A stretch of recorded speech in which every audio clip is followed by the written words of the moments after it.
Yo, good day mga bossing madam. So ito, meron tayong i-review natin ulit na project bike, no? Alam niyo na pag may mga ganito tayong video. So ito, simpleng project lang tong natapos natin. Yun, nakita mo boss yung video na ano natin, natapos sa project.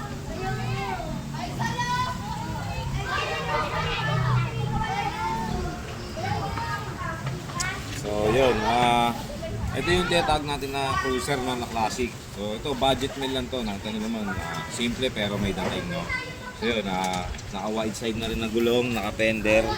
So ibang pyesa dito, second hand parts na pininturahan na lang natin. Yan, simple lang din yung fork nya. Yun, naka-moon bar. So yung frame nya, ayan ito yung frame nya, cruiser bike. So naka-chain cover din. Wide side nya, ayan, naka-coaster hub yan So ito, yun nga, simpleng cruiser lang yung na-build natin ngayon. So ito yung budget meal, kayang-kaya nyo to. PM lang kayo sa page namin sa Caloocan Customize.